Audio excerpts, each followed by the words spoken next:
radio for a really great future. We're talking real money. Attention, residents of Earth. The final fourth turning is about to occur, leading to an economic apocalypse like we have never seen before. Beware, Earthlings. Your destiny is troubling. Hi, everybody. Welcome to Talking Real Money. Wow. I don't know what I was talking about. That was downright frightening.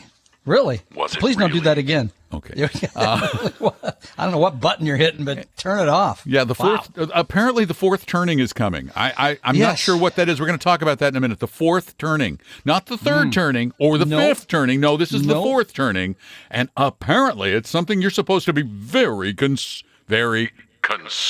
about. Is this from the Bird song? Turn, turn, turn. No, this is.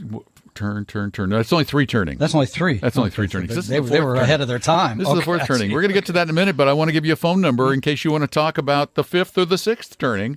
We'll talk about all of them. We're going to just turn. Never. I don't know where I'm going with this. 855-935-TALK is our phone number. 855-935-8255. Now, let's get this little party started. There's a publication that I think sometimes is just whacked. No offense, Paul Merriman, who writes for them, but MarketWatch has a lot of really whacked contributors. One of them is a guy by the name of Charlie Garcia, who wrote a piece about the fourth turning. Now, you read the piece, right?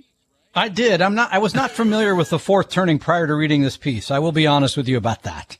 I wasn't either until I read it, but that's why I sent it to you, because I'm going, okay, this is crazy. It's What's fun. the It's basic well-written. concept? I mean, what is he talking about? Well, that America goes sideways or haywire or whatever about every 80 to 100 years, and that changes the financial system, and therefore you got to be prepared, because guess what?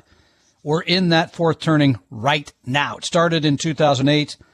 And the peak catastrophe in this cycle, I love that, peak catastrophe, arrives around 2030, which I think is 5 years from now.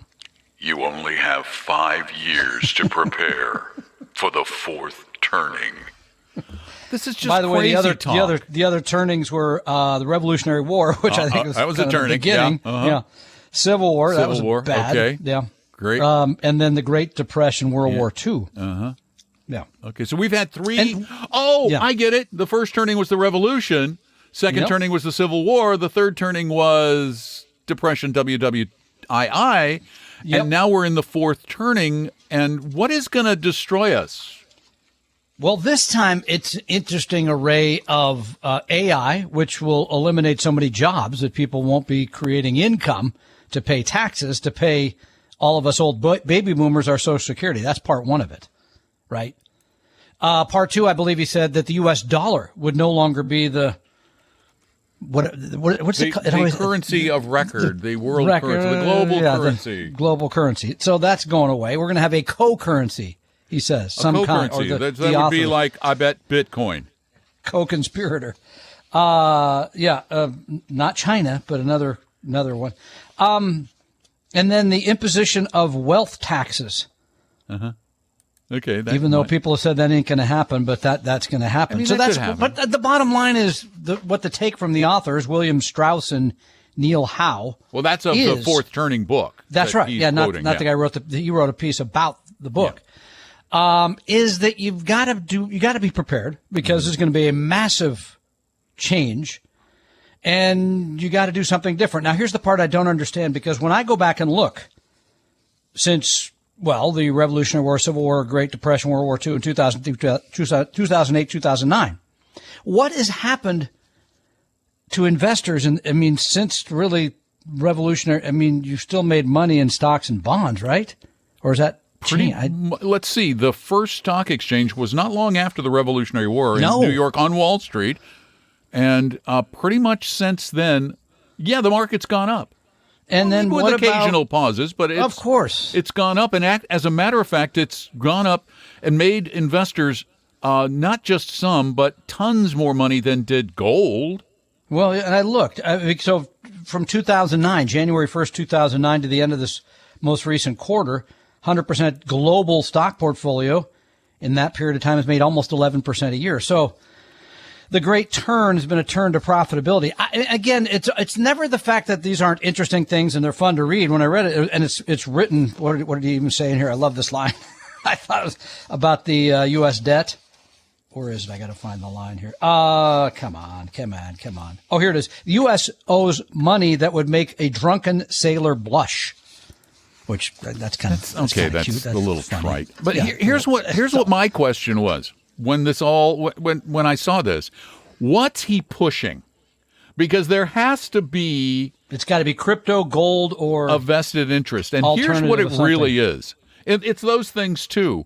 But he's also the founder of a group called R360, which is a special club for people worth $100 million or more. Well, if you got $100 million, then I guess, do you care about this? Well, apparently, because you care about that wealth tax, and he's going to. Yeah, that's true. Well, but here's the deal: his organization. If you want to join, $180,000 for a 3-year membership.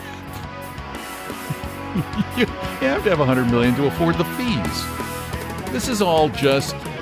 Conspiracy theories run rampant. 855-935-TALK is the number to talk about them. Tom and Don are talking real money. Do you suffer from financial flinch reflex?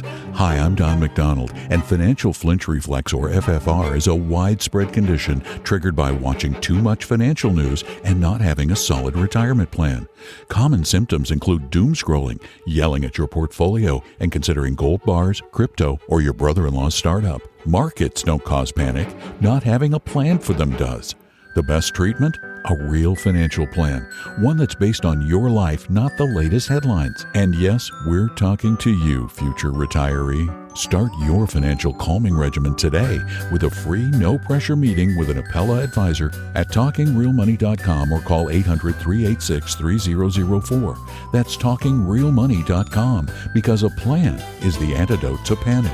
Side effects of planning may include peace of mind, smarter investing, and fewer late-night CNBC binges. Please plan responsibly. Appella is an SEC-registered investment advisor. See AppellaWealth.com or the firm's Form ADV for more details.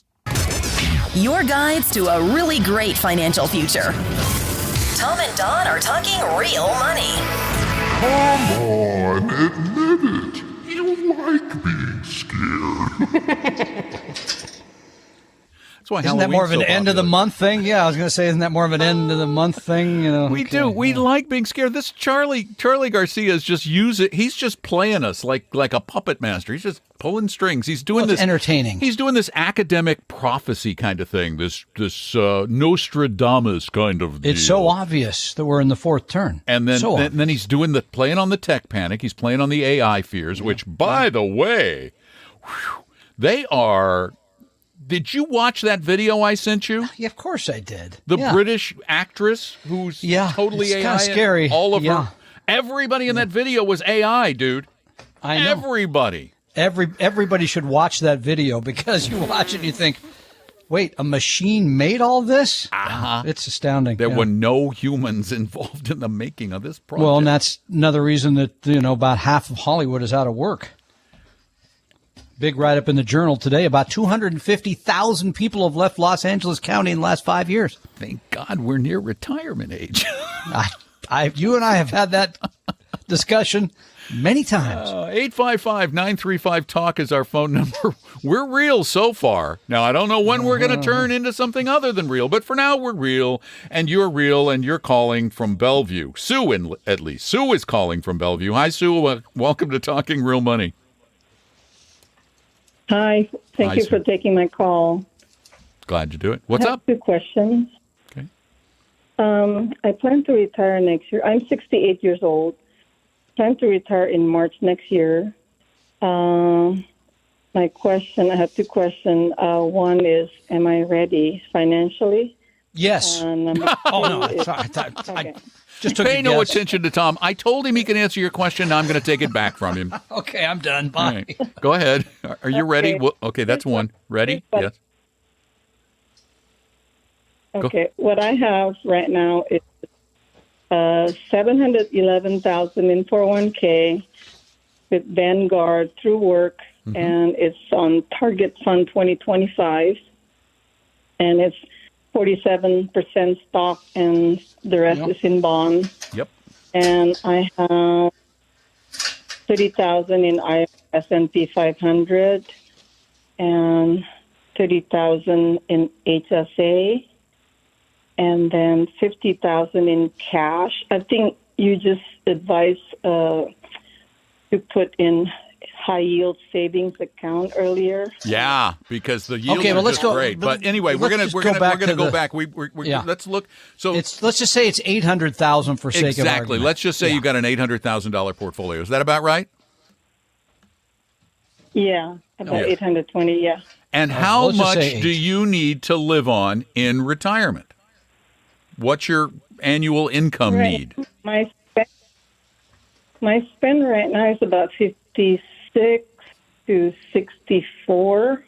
Okay, well, let's say it's 64 for the sake of argument. What will you be getting in Social Security or pensions? 36,000 from Social Security. Yeah. Okay. Yeah. Are you getting any pensions? No pension. Okay, so your portfolio needs to generate about $30,000 a year, $2,500 a month, roughly. Yeah. Is that about right? Yeah, that's a Social Security, and you got the bills covered. And the short answer is, see, again, I didn't even need to hear the numbers. I was right. Yes, you are ready for retirement. That's just how he's just clairvoyant I can be sometimes. He's our very own. No Crespin. Here's the thing. But it's close. Don's correct. You could pull somewhere around 30. You'd have to have it properly invested. Might even have to be more in stocks than you have right now, 47%, because you want it to last for a while longer. But here's what I would do. Probably can at that. I mean, so back of the envelope. Yeah, but here's the thing. You're 68 and you're retiring in 6 months. You should talk to somebody like a real professional, 100% fiduciary, because you should not – I just talked to somebody else recently about this. You should not be doing back of the envelope 6 months before you're going to pull the trigger. No way. Nope. She did the target date, which really is good. I mean, that gives her a pretty stable base. I think, honestly, if she just sticks with a 4% plus inflation withdrawal rate with this portfolio, she's in good shape, because a 50-50 portfolio or a 40-60 portfolio historically has done better than 5. Yeah, that's true. Again, if it was my money, it was me, I'd at least have somebody look over everything I'm thinking about and say, don't forget this. That's all I'm saying. So, yeah, but in a general sense, yeah, you're okay. Who do I go to that I can trust? We could call Tom. He'll run numbers for you for nothing. He will. You can trust him. He's not going to try and sell you anything. Seriously. You can just set up an appointment with him, and he'll do it for free for nothing, and he won't push you to do anything. All right. Okay. No annuities until Sunday. Yeah, so they can run Monte Carlos and things on it and kind of see what it looks like. But my guess is, and I think it's always a good idea to get a plan, and you might want to buy a plan just to, because of the peace of mind it brings. But whether you do or not is neither here nor there. You're on a really decent track. Yeah, not that's a fair. Perfect track. But it's good. It's good. You've saved well, and that's great.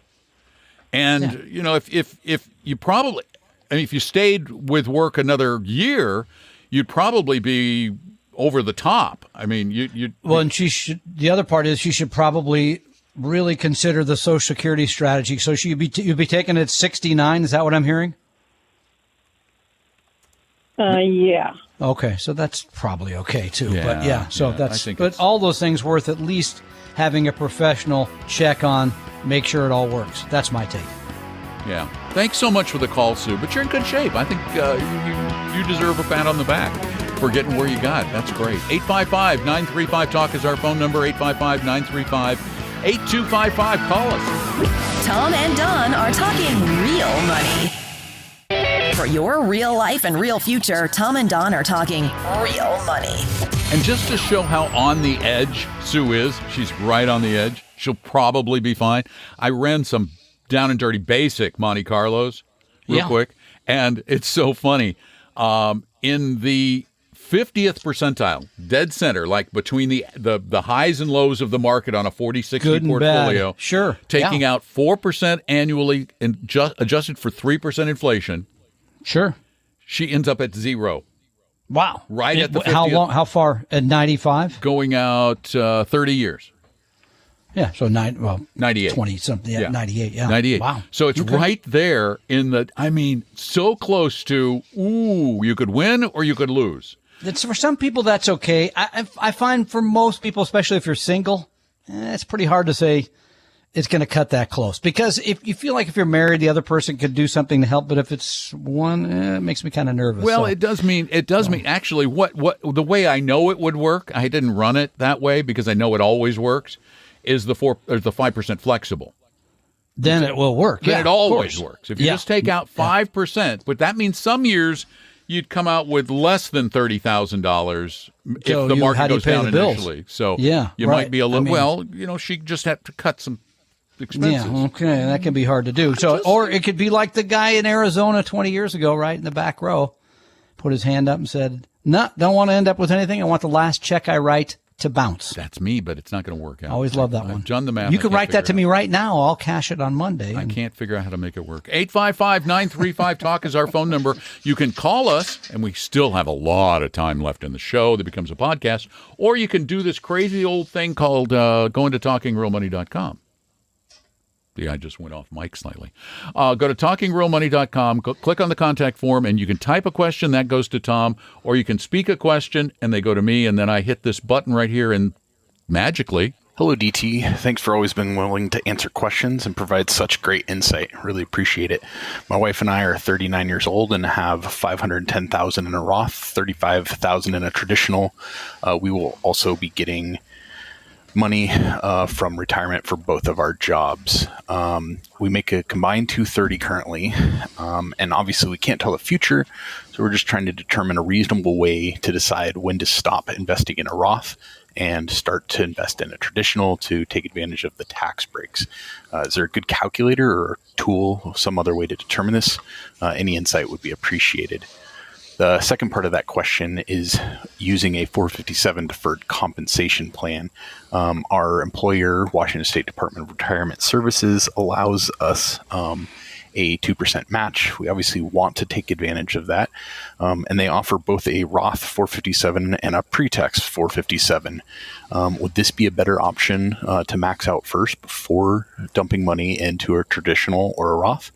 Again, how do we make those decisions? Do we split across? We have no children. We have fully funded emergency fund and are just looking to make a good choice before retiring in about 15 to 20 years. Appreciate the help and looking forward to hearing from you. Thanks. Okay, first of all, who is DT? Is that Don and Tom? Oh, Don and Tom. Okay, I thought you had like a nickname I didn't know about. I didn't know. I'm like, hey, DT. Don okay. and Tom. I'm always out. I'm always the last guy to know. We're like one person now. Oh, okay. Yeah. Well. Okay. Did he say he's in his 30s and he has $500,000 in a Roth? Yes. Okay. Yes, he's Which doing really, really well, and they make $250,000. So they're in a high bracket. What's the bracket? I always forget. At 215 or 220. It's 20 something still, right? It's 20 something. Yeah. So this is first of all, there is no right or wrong because we don't know what the tax rates will be when you retire in 20 years. We don't know. So we can't tell you for sure it makes more sense to be in Roth instead of Roth being post-tax money, gross tax free, regular, if you will, being, you get the tax break now, it grows, and then you take it out and pay tax on it when you take the income. They're at the 24 bracket, nominal bracket. 24 kicks in at 206. 206 joint, okay. And goes to 394.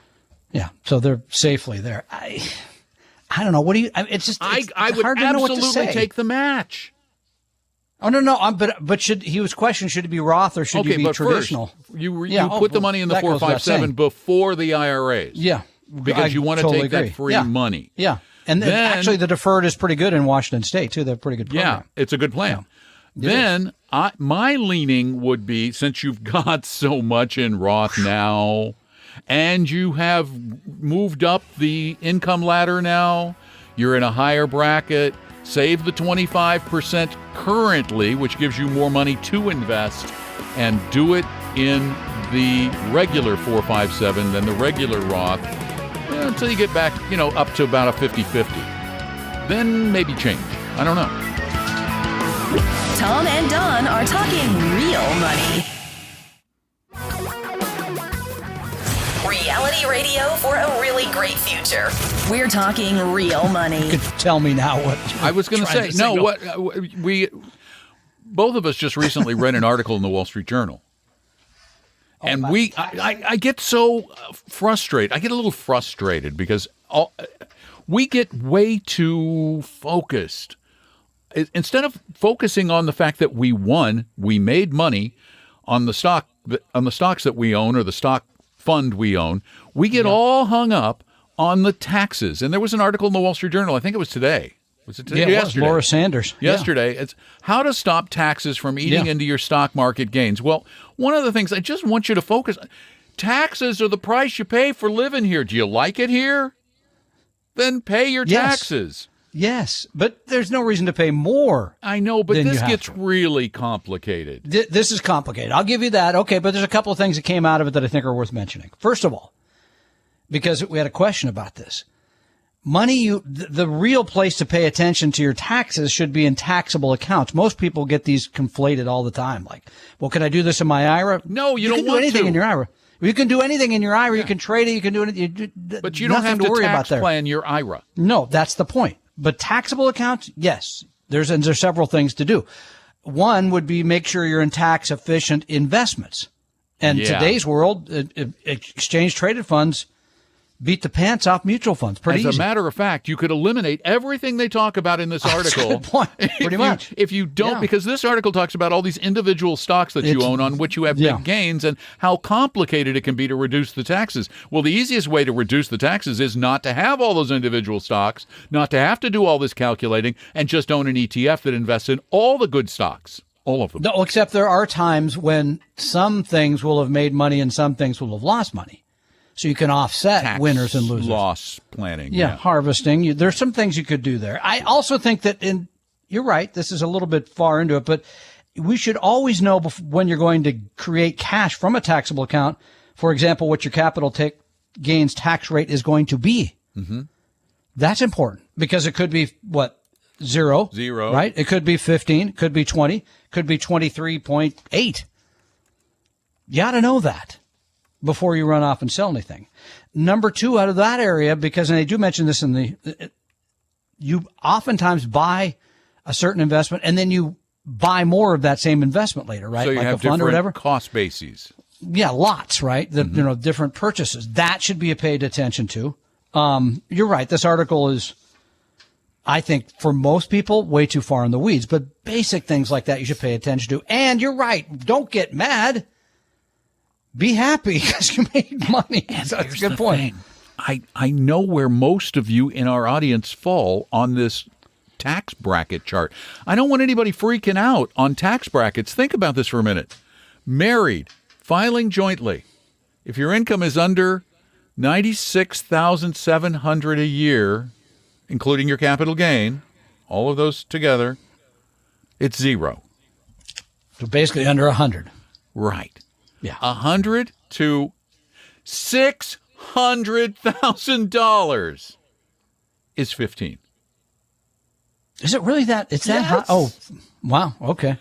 It's only over when you get over $6,050. $600,050 that you kick into the 20. And then, where of course, you got the 23.8, the Obamacare, for the net investment income tax over and above that. So yeah, okay. Jeez, I mean, we freak out. By the way, historically much lower than it's been. I'm rewatching Mad Men, and on there it's like 90-something%. Well, but when you got the top rate, your top income rate was 90-some-odd%. Yeah, right. It was very high. Yeah, we paid a lot in taxes back. Well, we didn't. We were small children. I didn't have to worry about it then. No, I mean we were watching bad original broadcasts of Bewitched. Gilligan's Island, maybe. Yeah, I'm telling you, the monkeys. Oh my gosh, we saw that Bewitched came back up on Hulu. It's now in God, and of course because it was shot on film, they can do the full width screen, and so it looks okay. Were writers more stupid in the 60s than they are today? I watched it. Nicely? I mean, I Not watch it. I stupid, watch but- it. No, dumb. More dumb than they more. I don't know what. Didn't you already get some feedback for calling people stupid or something? Yeah, I did. Or But something? these guys, Okay. most of them are dead, so they don't care anymore. But man, the writing on that show,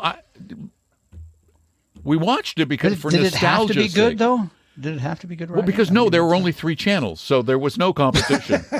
Oh, ABC. It's so funny. No. I looked back NBC, at no. I looked back at the history, and I good think point. Bewitched was on ABC, which was the also ran network. The up and comer, right? Yeah, Yeah. it Well, was that the, was the. Ooh, yeah. we're not doing very Nobody well in the paid any ratings. attention until they got Monday Night Football. Then you get Elizabeth Montgomery on, and suddenly That your helps. ratings soar. I think they Yeah, didn't need sure. writing. Well, I think I just mentioned that, but you poo-pooed it. They had Liz That's Montgomery. kinda- They didn't need writing. But the next year, what did NBC bring out to compete with Wow, what year is this? it? 64.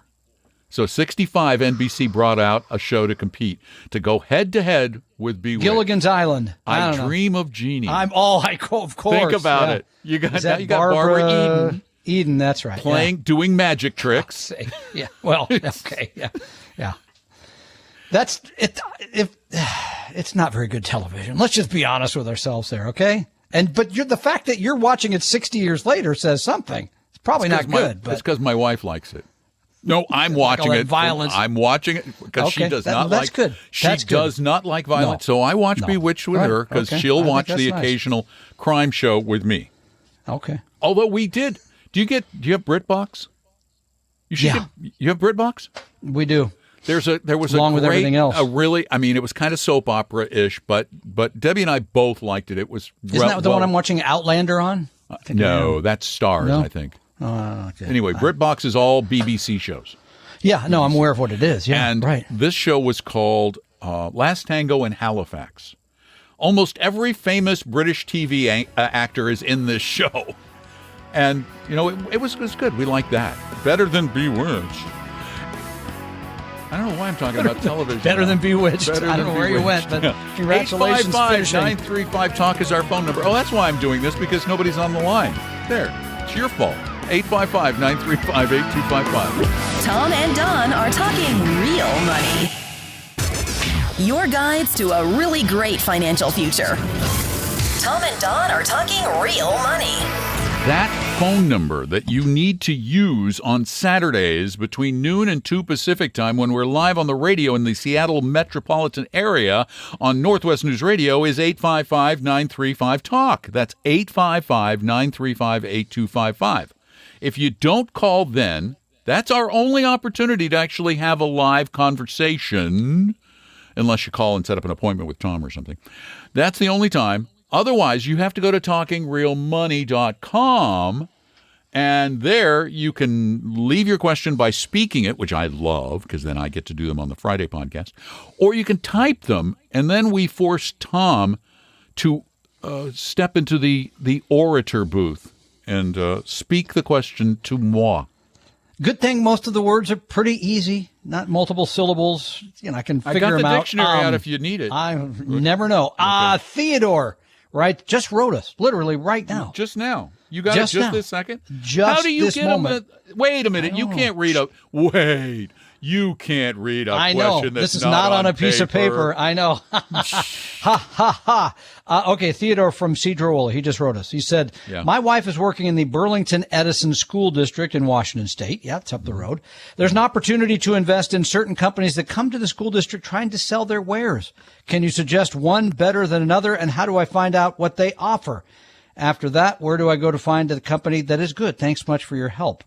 So these are like 403B. Which district was it? Burlington Edison. I'm going to look it up. And there's a website you can go to.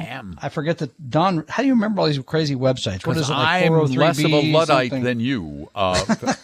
It's called Well, that goes without saying. 403bwise.org. That's right. W-I-S-E. And you can go there so and look up your own school I'm looking at the district. Burlington Edison School District Yeah, in the great state of correct. Washington. Their 403b plan gets a What? See? C rating Yeah, because okay. the bulk of their stuff is Insurance? absolutely garbage. This, by the way, to the school district in Burlington Edison, you guys are truly you're being guided by salespeople. Are you getting paid? I want to know. Do you get Name a few little of the people. kickbacks? Because here we go. Let me give you a list of the vendors. Ameriprise, Corebridge, formerly known as AIG, formerly known as Valak, Equitable, formerly known as AXA, Global Atlantic Financial Group, Invesco Oppenheimer Funds, National Life Group, Security Benefit, Voya, Waddell & Reed. These are all either broker-dealers or insurance companies. There's nobody else in there? The only Roth is offered through formerly AIG and Valak. This is a terrible, terrible, terrible plan. That and should you be worse folks than the in C, the by the way. Burlington, Washington School District should be embarrassed. Those of you who work in the Burlington Edison. School District should contact the school board and tell them that whoever's making the 403B decisions is an absolute incompetent and is not making decisions that are, by the way, they may be violating their fiduciary responsibility. Okay, but if you want to go a little more positive, you could say... There's only one. Well, I was waiting. What's the one? There's one. And I don't know what they offer. It's called Aspire. Yeah, I think I know them. Yeah, I think they offer some index funds and some low-cost alternatives. That's why I wanted to find out what they offer. Aspire, Aspire. Aspire Financial Services. So I was just going to look up their choices. Because that's what you're looking for here, Theodore, is somebody that's going to provide those index funds, somebody's going to have low fees. All those other ones are insurance companies or broker-dealers, and they're going to sell your wife into expensive funds, or in many cases into annuities, which it's abhorrent. Oh, an annuity is just that's beyond. Nice 30-year-old teacher, it happens every day, as you know. We've seen this many, many, many times. So I'm telling you, this really bothers me. This really bothers me. I can see that. You're angered, and I'm trying to find their choices, which apparently are really hard to do. I was going to make you buck and wing and fill in the time until I find out what they have. The bottom line is, in some cases, Theodore, it may require your wife to save somewhere else outside of the school district plan because the options are so poor. We have had that happen. Yep. Where we said, just go open a Roth IRA instead, or open a brokerage account, or set the money aside, but do not put it in this plan because these are really lousy, high expense products that are designed for the people selling them and not really for the people that own them. It's awful. How's that? Is that good, filler? Yeah. They apparently they have a back door into the lower cost things, that it's not a really straight path, that they do offer. Yeah, you can get into some of the Vanguard products through them, but it's a little bit difficult. And, of course, because they offer higher fee products, they're going to try and steer you toward those, I bet. But, geez. Okay, but here's an option, too, by the way. If you can get them, you can send us the options you can get through Vanguard. We'll take a look at them and tell you here's how to build a portfolio. Free, and another thing, and again, this is something that happened back in the old days of the Don McDonald show, but I know it works. I got a call from somebody in the Albuquerque school district, and this guy got together with other teachers and employees of the school district and wrote up a petition requesting that they go, because, see, Vanguard will not come to the school district and say, hey, you want our funds? They don't have the money. They don't make the money on that deal. They don't make enough money to do that. Yeah, right. So he got a petition together and took it to the school board. Yeah. Asking that the school board force their trustees to look into Vanguard, and they established an account with Vanguard, and all the employees now for the last 30 years have had access to a straight retirement account with Vanguard. Without a threat from a well-known chemistry teacher, too, in Albuquerque. So well done there. Right. Yeah. Good job. He's dead now. Oh, okay. Not available. So still have time left if you want to call 855-935-TALK, although I don't know. Do we have enough time? No, maybe not. We'll be back. Tom and Don are talking real money. Tonight on NBC, Jimmy Fallon and Bozeman St. John host the incredible new competition show. I hired 10 creatives from all walks of life. They will be battling it out to see who can impress the world's biggest brands. This is a huge opportunity. This is the battle for the next big idea. This is not play. We're spending millions of dollars. I'm so excited to embark on this adventure with all of you. May the best idea win! On Brand with Jimmy Fallon, tonight on NBC. For your real life and real future, Tom and Don are talking real money. Breaks are great for me because it allows me to dig a little deeper without freaking out about dead air. So I can look stuff up. Here's the deal with Aspire. Yeah. If you get an advisor... Can you reset, too, by the way? Aspire is a company that works with the Burlington Edison School District. And they are the only halfway decent choice to 403B. The rest of them are insurance or broker-dealers, yeah. The rest of the choices are terrible, non-fiduciary, and I want to say again, the school district itself is behaving in an irresponsible manner by making most of these choices available. Okay? You're not... I hope they don't pull your diploma because of that, but okay. Mine, it was, I don't think I even got one from them yet. But anyway, here's the deal. So you have to not get an advisor because the only advisors they work with are commissioned. Don't use their advisors. Yeah. You must go to what is called their FundSource. It is a platform that allows you access to no-load mutual funds, but with a fee. Wait, no load with a fee? Isn't that make it a load? Well, it's a transaction fee, like Schwab. Doesn't that make it a load? Okay. Right. And then you pay them $40 a year and 15 basis points a year. Plus the fund expense. So if you got VT Wax, that's 0.25 a year, which is still cheaper than almost anything else they offer. Oh, way cheaper. Cheaper. And better diversified. We have 2 minutes, and Steve has called from Seattle. Steve, we have no time at all. Really fast. Hi, Steve. What do you got? Okay, I'm retired. I've got a bunch of large cap U.S. stock in my brokerage account. It's unbalanced because I bought it 30 years ago when I thought I could pick stocks. Mm-hmm. Anything I sell from there would give me a big tax hit. My question is, do you think I should leave it alone and let it go to my heirs with a stepped up basis, or try to adjust while I'm still in retirement? Do you need it, or is this just like I'm not going to need to spend this money? Then if it was my money, then I'd let it ride. Why would you go sell something? How many stocks? How many stocks?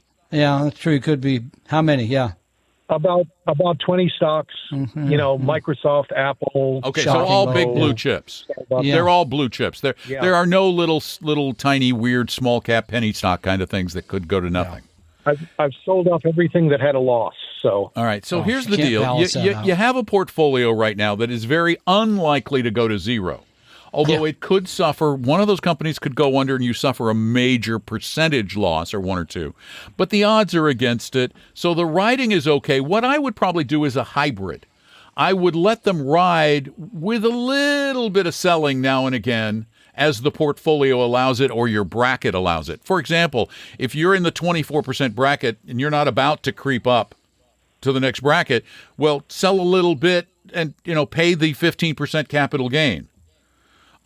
Because it is a capital gain rate, and eventually, other than your heirs, somebody should pay the capital gain, particularly if you think, hey, it might be fun to spend something on a trip. Use some of this, pay the government their due, but do some tax planning when you are about to make those sales. Yeah, and the only thing you really face, is Don's correct, is eventually default risk of one of those companies going under. That could be a long-term problem. Thanks for the call. We really appreciate it. If you want to ask us questions outside of the show, go to talkingrealmoney.com. You can also set up an appointment with one of our advisors. Just click Meet an Advisor.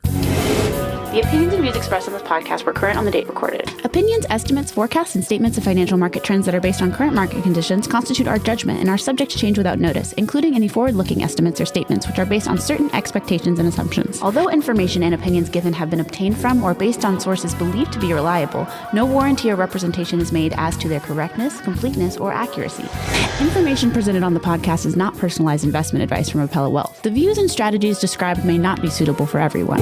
This podcast is not not identify all the risks, direct or indirect, or other considerations which might be material to you when entering any financial transaction. Past performance does not guarantee future results, and profitable results cannot be guaranteed. We hope you realize that the information provided on Talking Real Money is for informational, educational, and hopefully enjoyable purposes only. The podcast is not trying to get you to buy or sell any financial products or securities. Instead, the program is provided as a public service by Apella Wealth, a fee-only registered investment advisor. Please see Apella Wealth's ADV Part 2A on our website for information regarding Apella's fees and services. Apella Capital, LLC, DBA Apella Wealth, is an investment advisory firm registered with the Securities and Exchange Commission. The firm only transacts business in the states where it is properly registered or excluded or exempt from registration requirements. Registration with the SEC or any state securities authority does not imply a certain level of skill or training. Apella does not provide tax or legal advice, and nothing either stated or implied here should be inferred as providing such advice. Thanks for listening, and please visit TalkingRealMoney.com for more information and important disclosure related to performance of any specific index or fund quoted in this podcast. And the lawyers get richer.